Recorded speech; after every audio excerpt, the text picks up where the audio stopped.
Am I the a-hole stories? Am I the a-hole for never telling my parents I had a son that was given up for adoption? My parents were very cold, strict, and controlling people almost my entire life. Very religious and always cared about how the rest of their church viewed them, so they were even harder on me to always be perfect. I was out of the house at 18. I didn't have any money since my parents never let me work, so I lived with friends. My girlfriend and I were only 19 when she got pregnant. Neither of us with a place of our own, no money. We weren't at all prepared to be parents. Despite trying to break away from our parents' strict religious views, we still felt guilt about considering termination. I'm completely pro-choice by the way, but personally, we couldn't bring ourselves to do it, and looked into adoption instead. We went through the process, and our son was adopted by a nice enough couple. It hurt for a long time, but we eventually moved on with our lives. The thing is, I never told my parents anything. I feared what they would do if they found out. Yes, at that age I still feared them. Mostly afraid they would try to adopt him instead, and raise him in the same dysfunctional household, which I couldn't allow knowing how they'd be. We were no contact at all when this was happening, and didn't speak until after 15 years. My dad had a heart attack and was in the hospital. I reached out and helped while he was in recovery. They both wanted to mend our relationship, since this was sort of a wake-up call, and while it's not perfect and they're in some ways still stuck in a certain mindset, I know they have tried to be more open and loving. Now when my bio son was adopted, we agreed he was free to contact us once he was older, and that's exactly what he did when he was 19. Ben has been in my life for almost 2 years, and it's been such a blessing getting to know the wonderful man he grew up to be. Ben has expressed interest in meeting my parents, as he's already met my ex's parents. He knows the whole story about them, and that they don't know about him at all. He's fine if I don't want them to know, but I decided it was time anyways and decided to speak with them. Boy, was it a major disaster. My mom was so upset she was almost in tears, and my dad wouldn't even look at me. They acted like I was a monster for never telling them they had a grandchild out in the world, and also angry at the fact that I gave him away, when they would have given him a home. They were far too upset, so I left the house. Despite having confirmation that they would have tried to adopt him, and it was the right choice not to let that happen, I have gotten a lot of talks from my mom's family, agreeing adoption was the best choice, but that my parents still had the right to know of their own grandchild's existence. For that, they believe I was in fact wrong for keeping them from knowing this. I understand lies, especially of this magnitude, would blow up eventually anyways, but I am questioning whether my choice was so bad. I'm the a-hole for it. Now for the top comments. Not the a-hole. You went no contact for years for a reason. They probably wouldn't have raised that boy any better than they raised you. Letting them know they had a grandchild would have probably caused a crap show. You kept that out and let you and your son have semi-normal and healthy lives. Not the a-hole exactly this.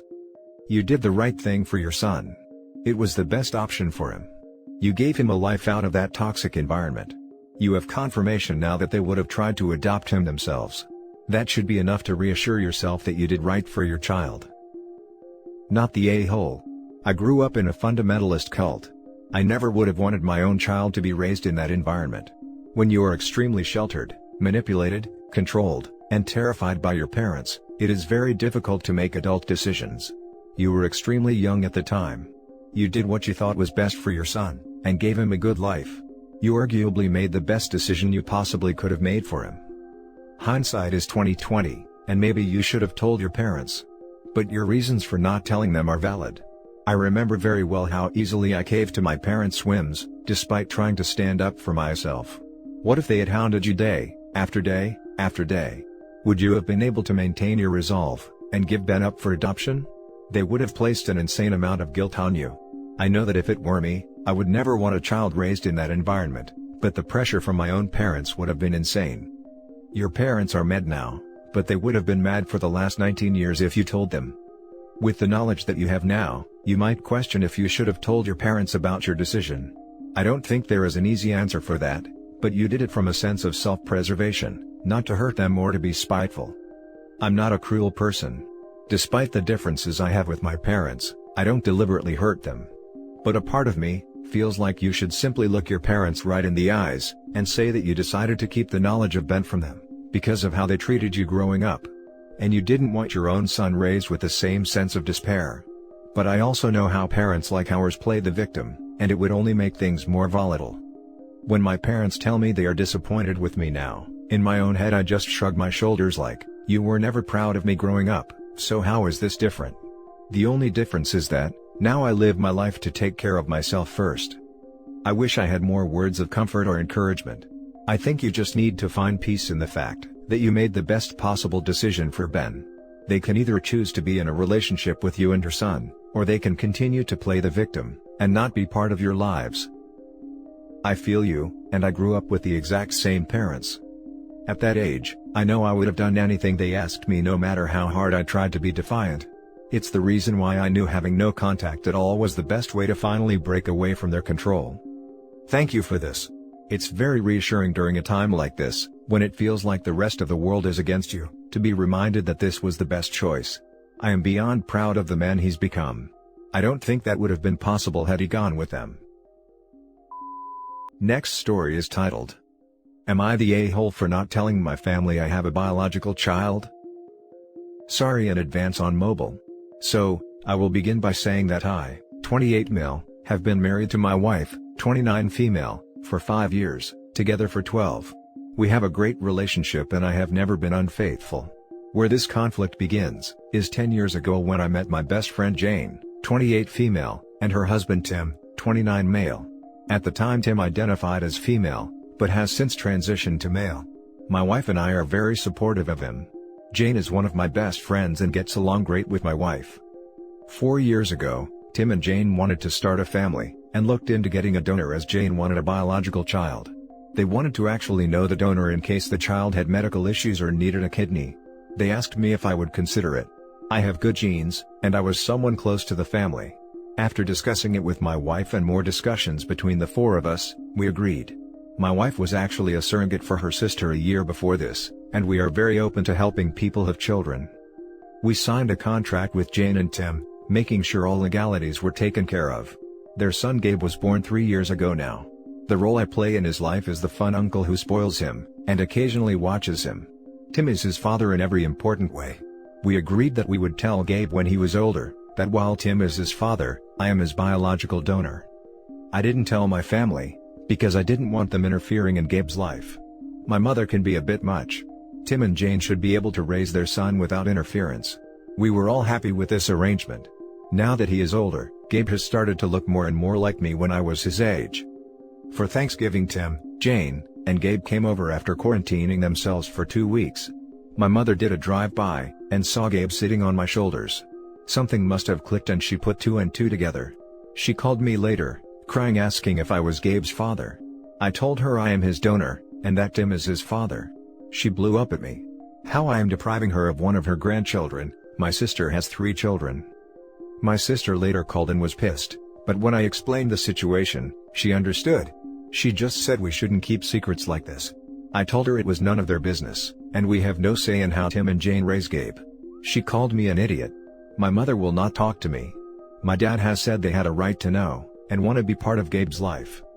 So, am I the a-hole for not telling my family I have a biological child? Now for the top comments. Not the a-hole. Gabe is not her grandchild, and she isn't entitled to him. Well, actually the child is her grandchild biologically, but she will have to accept that her son was acting as the donor and legally isn't the father. Gabe is not her grandchild, legally or socially. That doesn't trump the weak biological connection.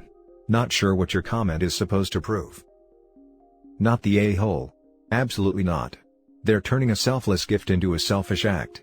It is not and will never be about them. You need to do everything in your power to protect Gabe, and Tim and Jane from your family. They should also know that they know this well, so Tim and Jane can be on the lookout for future run-ins. Not the a-hole, and your intuition about your nosy parents was exactly right. They have no right to be in Gabe's life. You and your wife sound like wonderful people, and I hope you all continue to be important parts of Gabe's development. Out. Now for the next story. Am I the a-hole for not wanting to be in a child's life that I gave birth to? Background: my best friend couldn't have children. The risk of her death was too high and she already was having fertility problems. So long story short, I agreed to be her family surrogate, mostly due to the fact that she was my best friend. I cannot stand her husband though. The only reason I did this was for her. So, I became pregnant with their child and everything went smoothly. There was a contract in place, that I wouldn't be financially responsible for the kid and so on. It was a pretty standard contract. Well, that was 6 years ago and my best friend died. Due to the 2020 plague, I wasn't able to attend her funeral. Her husband has been calling me recently that I should step up as the kid's mother, because I did give birth to her. He keeps calling, that I need to be in his daughter's life. After declining multiple times, I finally told him that kid isn't mine, even though I gave birth to her. That I have no obligation to do jack stuff, and that I'm not going to replace my best friend as her mother. He called me an a-hole and going to get his lawyer involved. So, am I the a-hole? Now for the top comments. You're not the a-hole. Let him get his lawyer. He doesn't have a legal leg to stand on. I am really sorry you're going through this. Keep records of your conversations in case you need to get a no-contact order. This sounds like he was not involved in parenting, and continuing to avoid it after his wife's death. Not the a-hole, although I'm nervous for the child. Yeah, looks like he's trying to get a free babysitter in OP. I agree, he's after a free babysitter, and faux stepmommy. Unless you want to go after full custody, cut him off, and out of your life. I'm sorry you and the kid lost someone who was important to you. Most definitely not the a-hole. This guy sounds like he's wanting someone to do all the work for him, and he's obviously not the best guy based on your judgment of him. He can get all the lawyers involved that he wants, a contract is binding. He needs to be the one to step up. Not the a-hole. Right, I get the feeling he didn't want a kid, his wife did, and he agreed to it. He doesn't want her to take responsibility, he wants to push the child off to someone else so he won't have to care and raise for her. Now for the last story. Am I the a-hole for making potentially embarrassing family genealogy discoveries visible on Ancestry.com? I've been the extended family's amateur genealogist for more than 20 years. I've built an enormous family tree on Ancestry.com. Names and details on all living people are hidden, unless I give special permission to someone.